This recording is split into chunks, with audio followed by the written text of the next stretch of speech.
శ్రీ సత్యసాయి దివ్య చరిత్ర నిత్యపారాయణ గ్రంథము 14వ అధ్యాయము 128వ పేజీ. అంశాలు: సాయి సూక్తి. దివ్యలోకానుభవదాత సాయి. సాయి సూక్తి.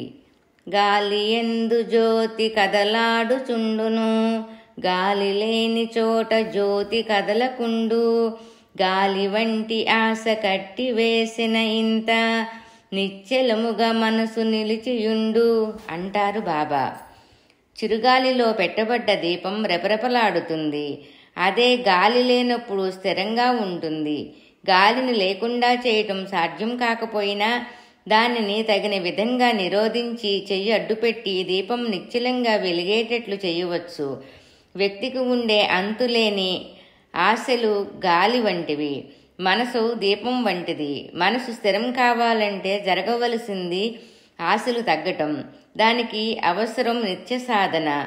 ఆశలను వదులుకోమని, కోరికలను అదుపులో ఉంచుకోమని ఆజ్ఞను శిరసా వహిస్తే అనుగ్రహం అక్కడే లభిస్తుందని అంటారు స్వామి.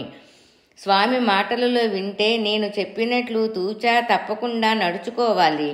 నేనిచ్చే మందు వేసుకోవాలి. నేను చెప్పే పద్యాన్ని అనుపానంగా స్వీకరించాలి. నేను చేసేది ఎప్పుడూ శాంతంగా చేస్తాను. మీరు అడిగిన వాటన్నిటికీ తదాస్తు అని వరం ఇవ్వను. మీరు వచ్చింది పరమాత్మను చేరడానికి.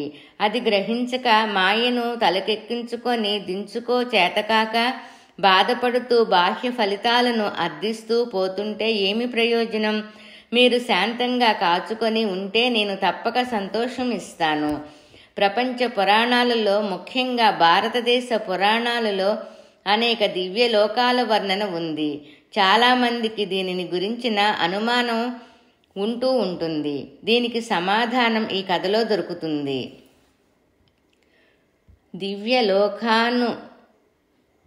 దివ్యలోకానుభవదాత భవ్య సాయి. వాల్టర్ కోవన్ మరణించినప్పుడు అతని అనుభవం ఎలా ఉందో అతని మాటల్లో తెలుసుకుందాం. అప్పుడు శ్రీ సత్యసాయి ప్రభువు నా ప్రక్కన నిలబడి ఉన్నారు. నేను శరీరం కన్నా వేరుగా ఉన్నాను. పడకపైన నా నిర్జీవ శరీరం పడి ఉంది. బాబా నాకు మళ్ళీ ప్రాణం పోసేదాకా నాకు అంతా తెలుస్తూనే ఉంది. బాబా నన్ను ఒక పెద్ద భవనంలోని హాలులోనికి తీసుకుని వెళ్లారు. అక్కడ 100 మంది ప్రేక్షకులు క్రిక్కిరిసి ఉన్నారు. నా అనేక జన్మ పరంపరల విశేషాలన్నీ పదిలిపరిచి ఉంచబడిన భవనం అది. ఆ హాలు న్యాయస్థానంలా అనిపించింది. ఆ న్యాయస్థానములో నేను నిలబెట్టబడ్డాను. నా చెంత బాబా కూడా ఉన్నారు. అక్కడి అధికారి బాబాకు సుపరిచితుడే కాక వారి ఆజ్ఞకు లోబడి వర్తించేవానిలాగా అనిపించారు.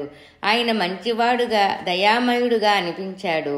అక్కడకు చుట్టలుగా చుట్టబడి ఉన్న పత్రాలు దొంతరలను, జన్మల రికార్డును తీసుకొని వచ్చారు. అనేక భాషలలో ఉన్నట్లున్నాయవి. వాటిని ఎవరో అధికారి చదువుతున్నారు. బాబా మధ్యలో వాటిని వివరించి సభ్యులకు చెబుతున్నారు. గడిచిపోయిన అనంతకాలంలో కాలగర్భంలో కలిసిపోయిన కొన్ని దేశాలలో నేను చక్రవర్తిగా, ప్రవక్తగా జన్మించినట్లు వాటి నుండి నాకు అర్థమైనది.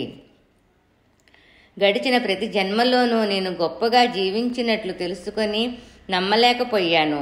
ప్రతి జన్మలోనూ రాజకీయ, ఆధ్యాత్మిక కార్యకలాపాలు కొనసాగిస్తూ శాంతి స్థాపనను కృషి చేస్తూ వచ్చినట్లు కూడా అర్థమైంది. అప్పుడు సాయి ప్రభువు నా గురించి ఆ అధికారితో ఇలా అన్నారు: వాల్టర్ ఈ జన్మలో సాధించవలసిన లక్ష్యం చెరువులో ఉన్నది, కానీ పూర్తి కాలేదు. కాబట్టి ఇతన్ని నాకు స్వాధీనం చెయ్యండి. సత్యాన్ని నాలుగు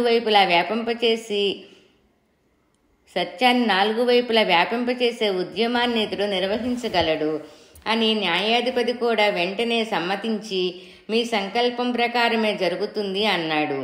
అంతే. ఆ దృశ్యం అంతా అదృశ్యమయ్యి నేను బాబాను అనుసరిస్తూ తిరిగి వస్తున్నట్లు తెలిసింది. ఇదంతా దాదాపు 2 గంటలలోపు జరిగిందేమో. నేను నా శరీరంలో తిరిగి ప్రవేశించినట్లనిపించింది. బాబా దయ వల్ల తిరిగి బ్రతికాను. కాబట్టి నా జీవిత ఆశయం నెరవేర్చుకొని నా ప్రభువులో నేను లీనం కావాలి అని గద్గద స్వరంతో చెప్పాడు కోవన్. తర్వాత ఇదంతా నా భ్రాంతి ఏమో అనిపించిన కోవన్ స్వామితో, స్వామి ఇదంతా నిజమా లేక నా భ్రాంతియా అని అడగగా స్వామి భ్రాంతి కాదు, నిజమైన అనుభవమే అని సమాధానం ఇచ్చారు.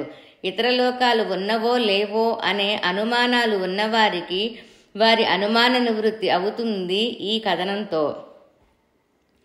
ఇతర లోకాలు ఉన్నవో లేవో అనే అనుమానాలు ఉన్నవారికి వారి అనుమాన నివృత్తి అవుతుంది ఈ కథనంతో. బాబా లోకములో అందరినీ ఎందుకు పునర్జీవితులను చెయ్యరు, ఎందుకు కాపాడరు అని సంశయాత్మకులెప్పుడూ సందేహించవచ్చు. కొన్నిసార్లు బాబా వ్యాధులు బాధలు నయం చేయవచ్చు, లేక చేయకును పోవచ్చు. కానీ దాని వెనుక ఒక దైవీ కారణం, కర్మఫలం ఉండి ఉంటుంది. అటువంటి సందర్భాలలో స్వామి వాటిని సంపూర్ణంగా నయం చేయకపోవడం వల్లనే ఎక్కువ లాభం ఉంటుందన్నమాట. దైవశక్తి ఎప్పుడూ అనంతమైనదే. సందర్భాన్ని బట్టి నయం చేయకున్నా ఆ బాధ అనుభవించగలిగిన ధైర్యస్థైర్యాలను స్వామి కలగచేస్తారు.